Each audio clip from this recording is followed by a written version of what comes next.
Morning, Kathy. It's a new day with Benji. I think the honest kitchen was the problem. His poop looked great the last few times he's pooped, and I can tell he's actually feeling better. So I'm stoked and relieved. So I just kind of want to go over the midweek and what I was trying to accomplish with you without the chaos. So we're just going to start right off the bat with the car, because I started the camera and here we go, right? So if I see a car, I want to actually just go ahead and start moving backwards.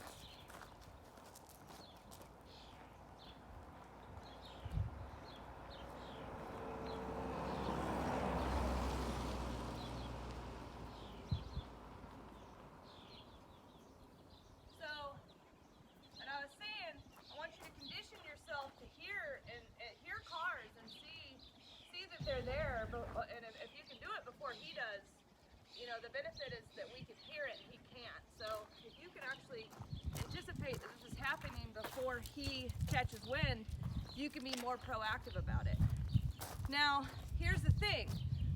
I know I need to create the space immediately, because if I sit here like this, and when he's in this state of mind staring at a car, and the car is going to be this close to me, I'm at a huge disadvantage. Now down the road, maybe, but this is phase 1 of training. This is desensitization phase of training. So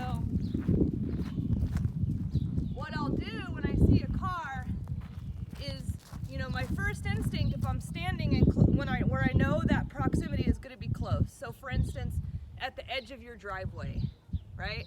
If I'm at the edge of your driveway and I know a car's coming, I'm going to just automatically start to turn and go the other way. And I don't worry about precise positioning, because if phase 1 of training, when they're this reactive, worry too much about where he is in terms of me, that leash pressure or just that added pressure is going to create an explosion. So you notice when I walked away, it wasn't really pretty and he was kind of drunk walking all over the place. I didn't care, because I just need to teach him a flight response. You can have your back turned and walk away from a car.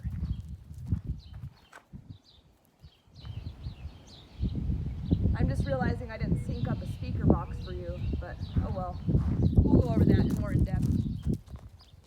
Right? Now, let's say hypothetically I'm on your driveway, but I'm standing by your garage door and I know a car is coming. I actually need to walk forward a little bit, because I don't want to trap myself and not have an out. So let me give you an example.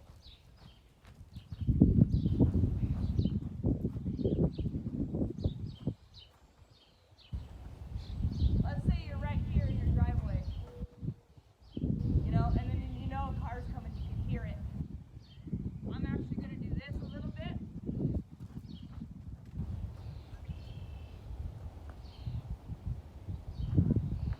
So that I can immediately go, let's go, and go the other way. So I need to make sure I have an out. I don't like to, and if you get trapped and he shits the bed and acts like a fool, then you're gonna get yourself into trouble. So always make sure you're positioning yourself where you have an out. I hear a car. Do I have enough room to create space? And if you absolutely have to, empty your backyard so there's not a dog back there, so you can move back into your backyard if you have to create more space because you've been trapped by your garage door. But the bottom line is, when you see a car, we're trying to create space, teach them a flight response, do it with the least amount of leash pressure possible, because leash pressure, if added like this in the middle of the mix, will absolutely increase the intensity.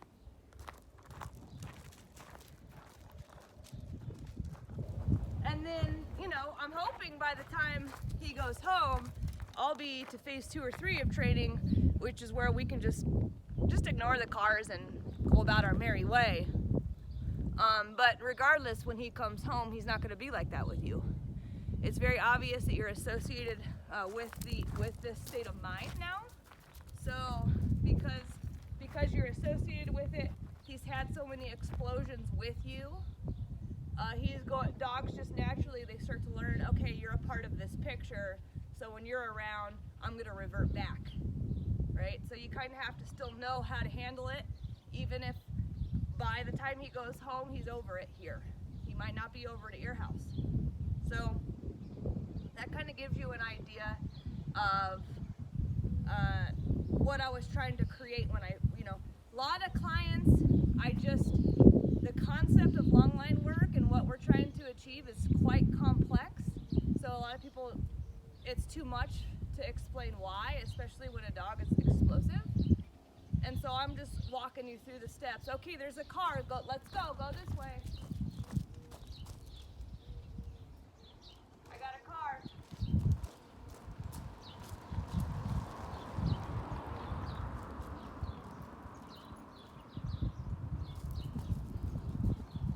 And another one.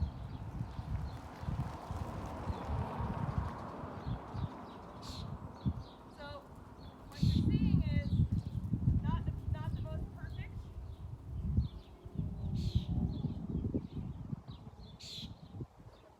Okay, I just tried to untangle your leash, Dingus. What I want you to break down in that video, there are 2 cars passed back to back, and we're gonna have another one coming.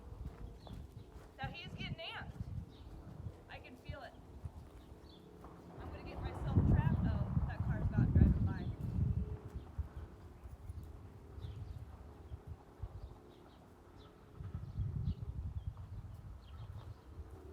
Now what you'll notice in those 2 back-to-back cars that drove by,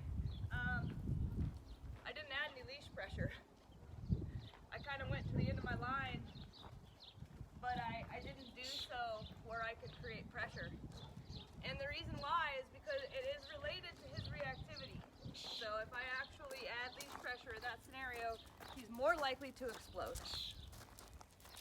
So that's one thing you might notice if you can see the line in the video, is I went to the end of my line, but I kept trying to make it super loose.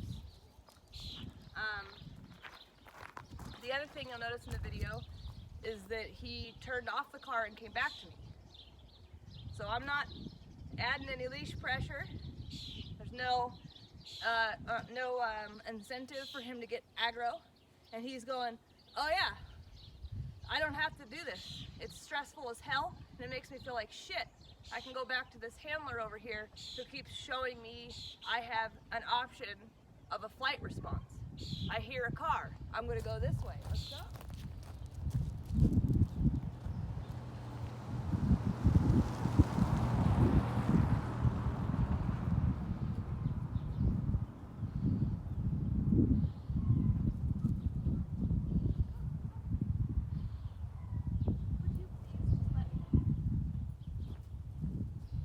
Yes, it gets tangled. No, leave it. No. Come. Now, in terms of an easier way, because long line handling with a dog like this is extremely challenging, as you've discovered. So what I'll do is I'll coil my line up. Let me get closer to the camera.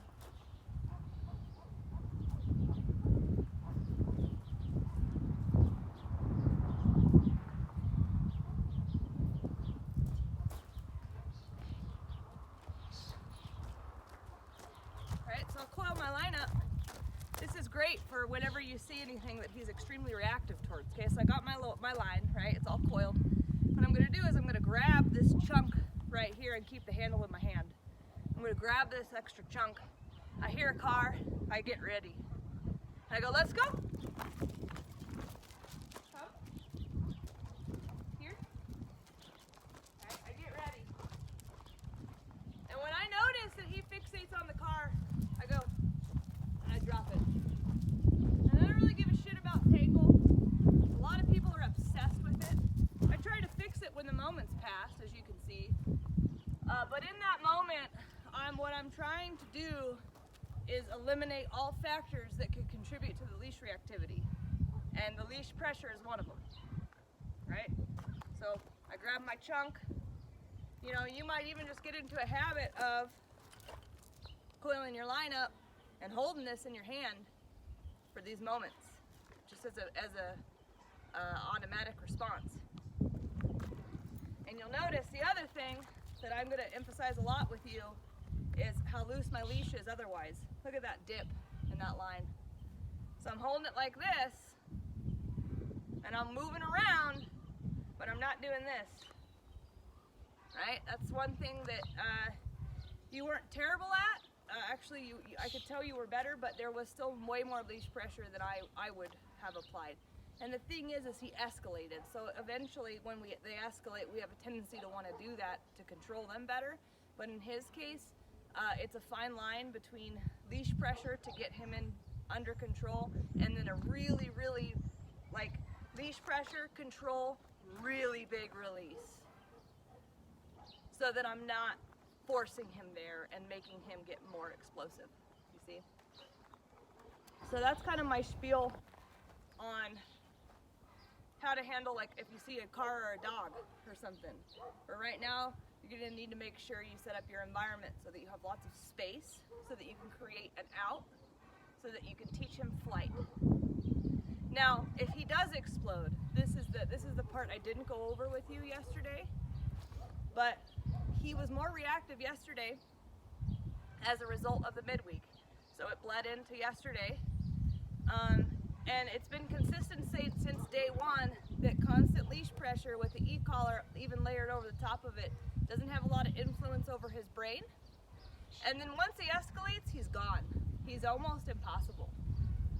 So this is gonna be hard for you, but what I want you to know, hard emotionally maybe, but actually I think more challenging in terms of precision and actually knowing what to do in the heat of a moment. These are all things that require practice from an individual, right? All these things require, I'm good at it because I do it too much, right? You'll get better at it. So give yourself some slack as you're learning. But, like, so there's a truck over there. He's fixated on it. I'm gonna drop my line, right? I already taught you that part. But if he decides to go, oh buddy, you're really doing a good job. You're gonna have to time it so that as he moves forward, you actually jerk it.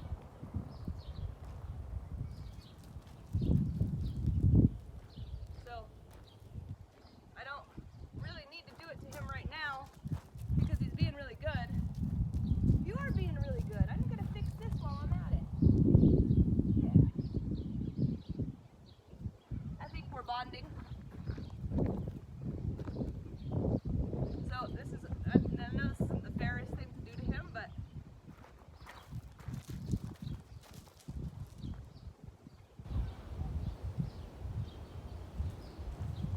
oh good, we got my pack. This could be a great example of the pop.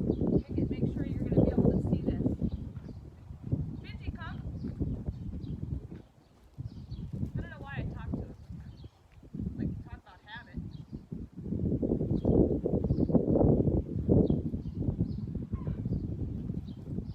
So I got my, she's on the pack walk, so this is gonna be an explosion here. Right? Or not. Now if he's this calm, I'm not gonna do this right here, right here.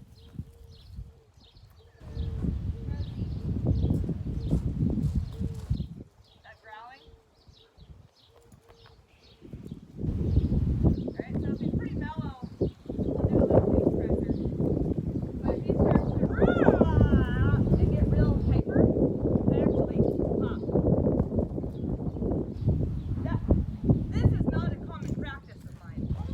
No. This is not a common practice of mine. I don't actually do this regularly. You know, really what we want to accomplish for the most part is constant leash pressure to say you have to release it in order to get out of the, get the tension off. Here we go. See what he does here. Good choice. Good choice, buddy. Yeah. I know, it's hard for you.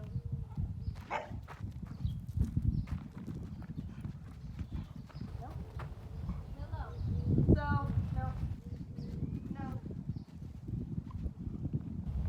Put him on plate. Plate.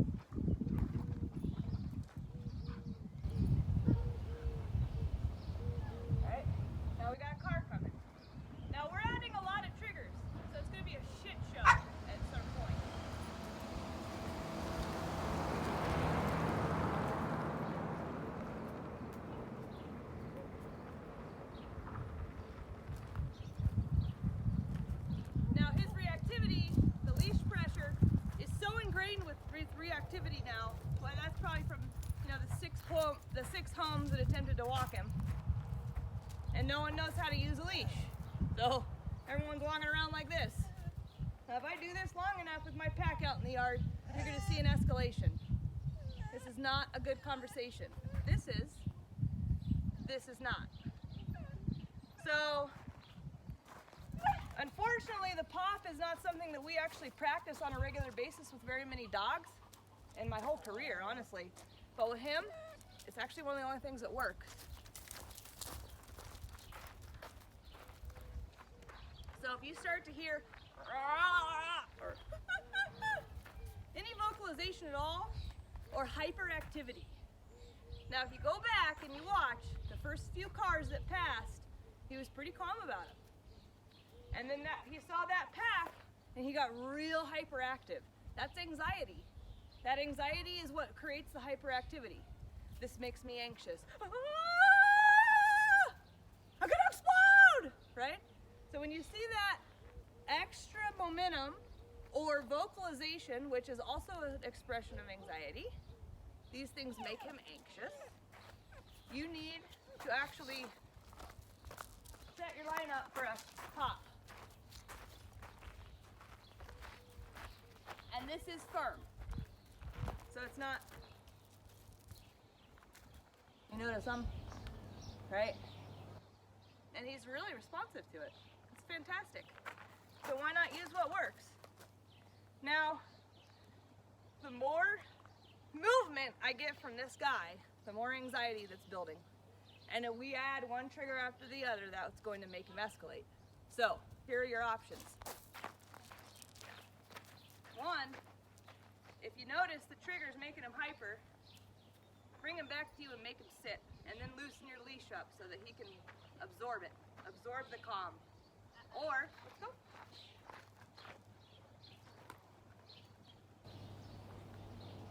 Put him on place. Loose leash. Make him absorb the calm. You know? So, when they get more hyper, I get slower. And that's why I taught you this.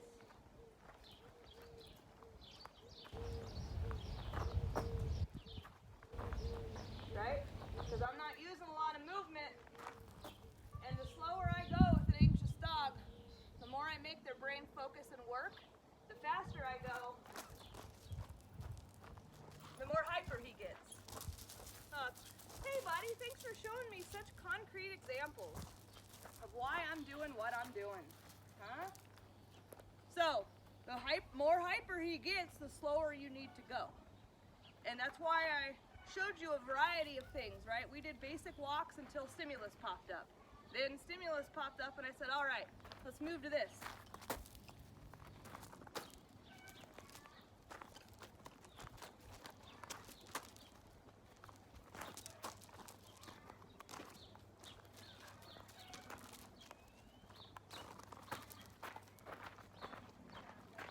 Right, this is not the prettiest example because my pack is still out.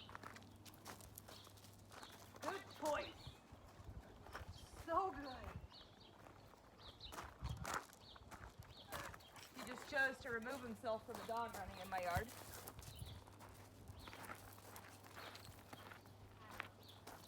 So, we're either going to do a sit, a place, or we're really going to slow this shit down and do some step-by-step stuff.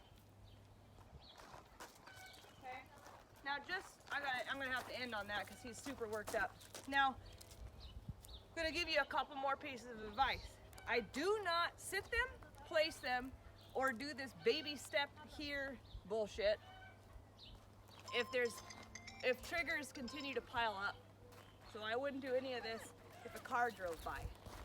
Now, putting them in a sit and forcing it, or putting them on place and requiring it, or forcing them into a here when a car drives by is the same thing as doing this.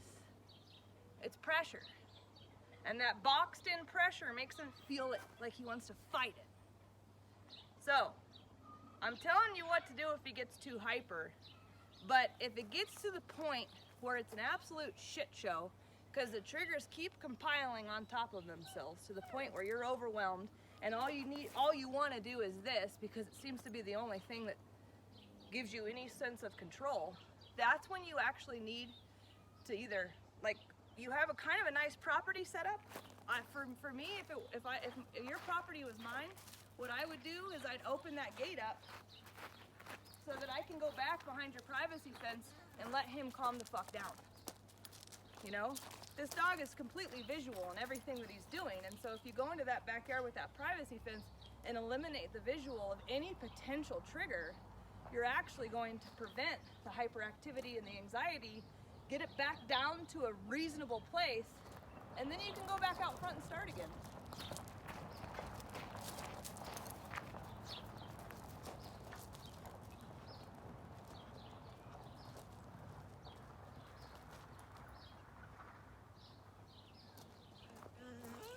So that should give you a lot of information on how to handle different situations as they pop up and how you can utilize your environment to help you with this guy.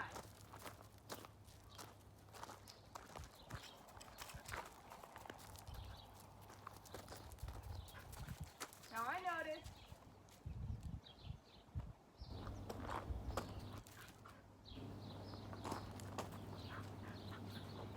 that anytime this type of stuff starts to happen, he gets really out of his mind. No. So I do have to get kind of, hey, more corrective with this guy. I'm popping him off of trying to grab crap and put it in his mouth. So I'm going to have a car coming here. Talk about accumulated stimulus, huh? I'm going to drop the line.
How many repetitions I have to do. If it works, it works.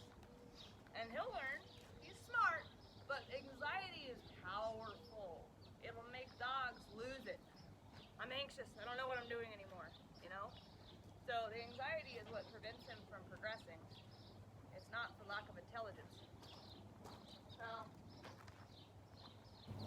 the reason why I'm having you back, you know, that's the thing about long line work. Everything I'm doing is complex. I'm actually teaching them like 10 things at once. So it's really overwhelming to explain the why to my clients because there's actually so many. There's so many whys. For anywhere from, well, when you back up and you head back to the end of your line, you're removing yourself from the situation. You know, if you want to be a stress case, you can go ahead and be a stress case, but I'm not going to be a part of it. I'm going to stand over here. And then I'm loosening my leash. So there's no pressure. You're not going to have the feeling that your pack is with you to combat this. I'm not going to be a part of it. I'm not part of that pack. You have to be part of my pack. And that pack doesn't bark at shit. So I remove myself. And I give him a line. I give him the line. So there's no pressure. Too many people, too many owners, and too many trainers in the world, and I used to be one of them, want to force the dog right here. Pop, pop, pop,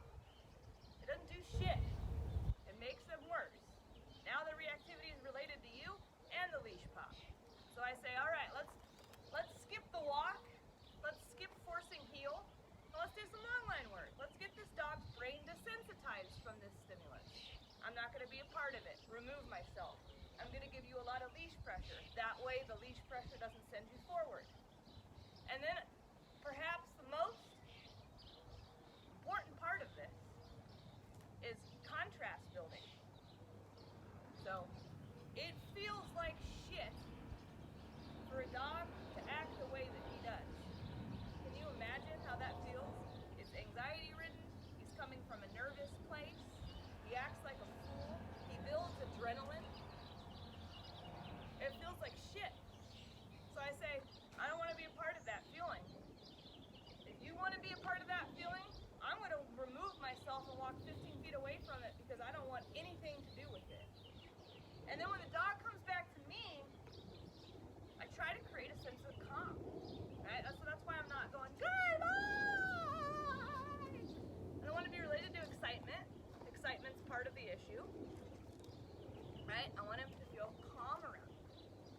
So, do you want to be all the way out there next to that car that makes you feel like shit?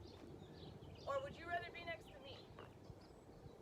Because I'll make you feel calm all day of the week. And I guarantee you, you're going to feel better in that state of mind. And you're going to be able to move forward more if you choose that than you would at the end of a line acting like a fool. Right? So this is what I say, contrast to feeling. And see, dogs don't want to feel like shit.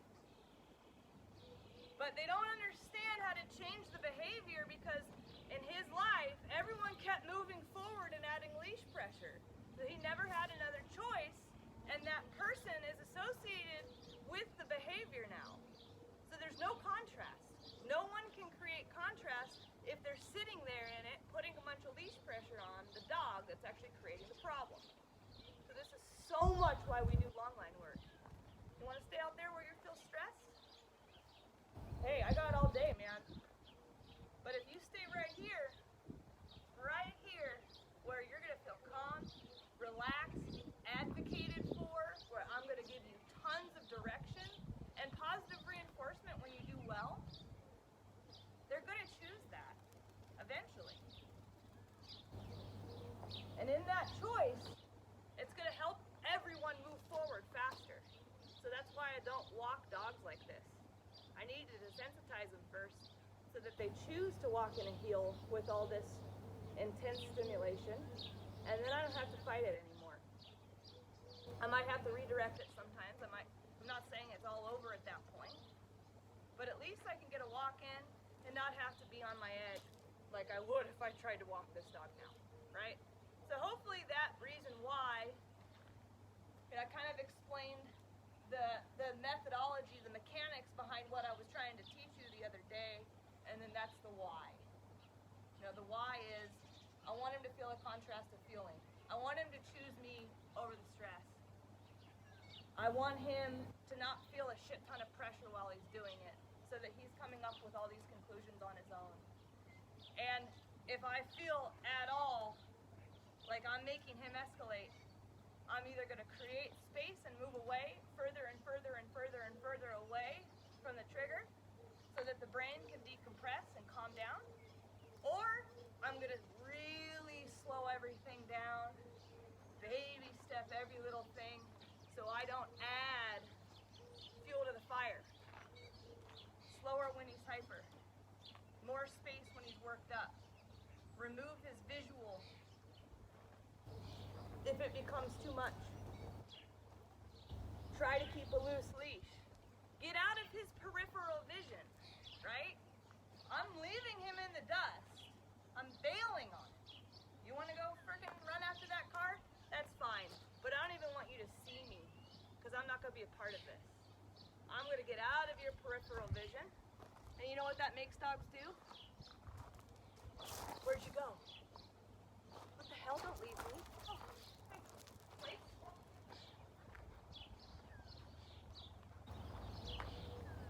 So if the trigger is making them stressed, right? Hey, sit.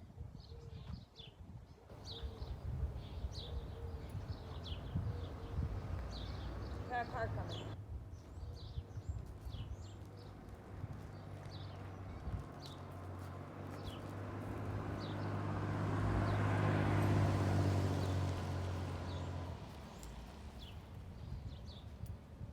So we're reaching, you already know this, I don't need to explain this again. We need to wrap the session up. Because his first 5 cars he did really well at, and that one he wanted to kind of go after. Right? Yeah, definitely need to wrap it up. But basically, getting out of his line of sight, it removes you from the picture, so you're not associated with it, but also it kind of creates this whole, wait, where'd my pack go? I really don't actually, I'm nervous and anxious. I don't actually really want to take care of any of this shit by myself.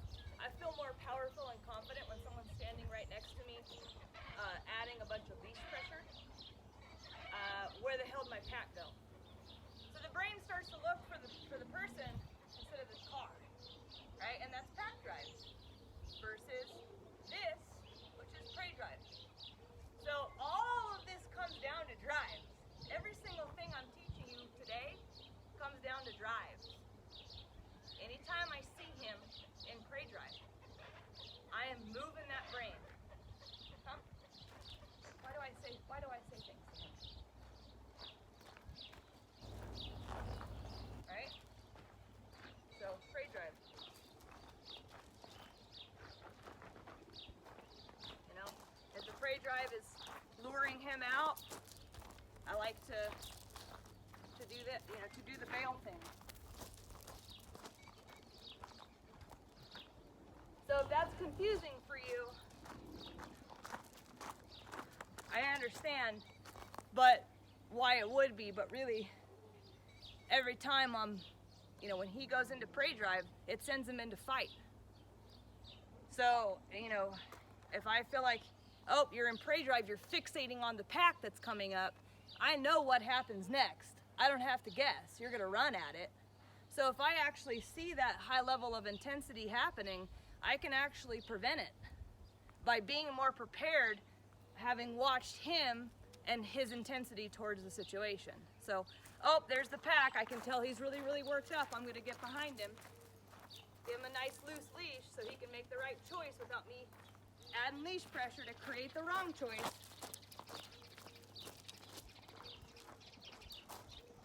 Alright? So hopefully that makes more sense. I gotta get him in. We're going way too long. I'll keep making videos though. I think this one's gonna help you tremendously.